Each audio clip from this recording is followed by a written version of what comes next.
Top 3 reason जिसकी वजह से हम प्राइम मिनिस्टर मोदी की 2023 की 2 दिन की फ्रांस यात्रा को काफी ज्यादा सक्सेसफुल कह सकते हैं। उनमें से पहली है कि फ्रांस ने इंडिया के यूपीआई सिस्टम को एक्सेप्ट कर लिया। जी हाँ दोस्तों, इसका मतलब यही निकलता है कि अब आप फ्रांस में भी यूपीआई के थ्रू पेमेंट्स कर पाएंगे। दूसरा रीजन के इंडियन प्राइम मिनिस्टर को फ्रांस का highest award Grand Cross of the Legion of Honour दिया गया है, जिसको आप कंपेयर कर सकते हैं इंडिया के हाईएस्ट ऑनर भारत रत्न से। तीसरा रीजन के इंडियन प्राइम मिनिस्टर ने फ्रांस की बेस्टाइल डे परेड को अटेंड किया। यहाँ पर दोस्तों आप लोगों को थोड़ा टाइमलाइन जानना भी बहुत ज्यादा इंपॉर्टेंट हो जाता है। प्राइम मिनिस्टर मोदी जी जो है 2023 में 13 से 15 तारीख के बीच में रहने वाले हैं फ्रांस में, और इसके बाद जब वो लौट रहे होंगे तो वो यूएई में भी एक दिन के लिए रहेंगे और उसके बाद वो वापस से भारत में आ जाएंगे। अब दोस्तों इन्हीं तीनों चीजों को थोड़ा सा और डिटेल से समझते हैं। जैसे मैंने पहला रीजन बताया कि फ्रांस ने इंडिया की यूपीआई को एक्सेप्ट कर लिया, तो दोस्तों इंडिया ने यूपीआई एक ऐसी चीज बना दी है ना जिसकी वजह से इंडिया पूरे वर्ल्ड में अपनी सॉफ्ट पावर को एनहेंस कर सकता है। और दोस्तों अब तो इंडिया को एक बहुत इंपॉर्टेंट बेस भी मिल चुका है कि इंडिया दूसरे कंट्रीज में जाता है और वहां पर उनको सजेस्ट कर पाएगा और उनको कह पाएगा कि अब तो फ्रांस ने भी भारत का यूपीआई एक्सेप्ट कर लिया है, तो अब आप भी कर लीजिए। और आपको पता होना चाहिए कि फ्रांस, यूएसए,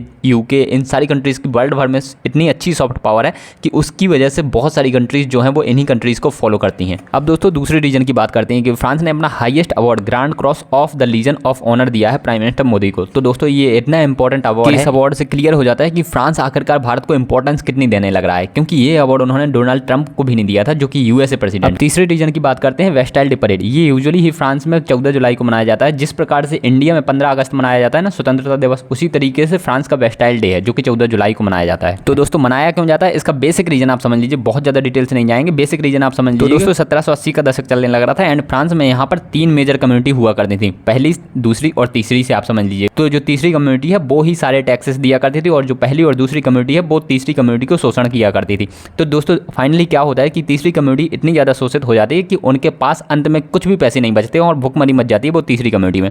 तो आपको पता ही होगा कि फाइनली होता क्या है, तो रिवोल्ट हो जाता है और पहली, दूसरी और तीसरी कम्युनिटी आपस में लड़ने लग जाती है। और दोस्तों ये सब होता है 14 जुलाई 1889 को। और दोस्तों ये वाला वॉर जो है, ये वाला रेवोल्यूशन जो है वो खत्म होता है 1899 में। इसी की स्टार्टिंग डेट को याद रखने के लिए 1890 से ही बेस्टाइल डे मनाया जाने लगा। इसके बाद दोस्तों जो नया फ्रांस बना वो बेसिकली 3 सिद्धांतों पर आधारित था, लिबर्टी, इक्वालिटी एंड फ्रेटर्निटी। इसमें भी दोस्तों सबसे इंपॉर्टेंट है इक्वालिटी। इक्वालिटी क्योंकि जब समाज में इक्वालिटी होगी तो दोस्तों इस तरीके की रेवोल्यूशन देखने को ही नहीं मिलते हैं। तो फाइनली आई होप दोस्तों आप लोगों को सारा टॉपिक बहुत अच्छे से क्लियर हो गया होगा। अगर आप और इंपॉर्टेंट वीडियो देखना चाहते हैं तो चैनल पर विजिट करना बिल्कुल भी मिस मत कीजिएगा। अपन मिलते हैं किसी इंपॉर्टेंट वीडियो में, आप लोग अपना ध्यान रखिएगा। Bye bye, take care.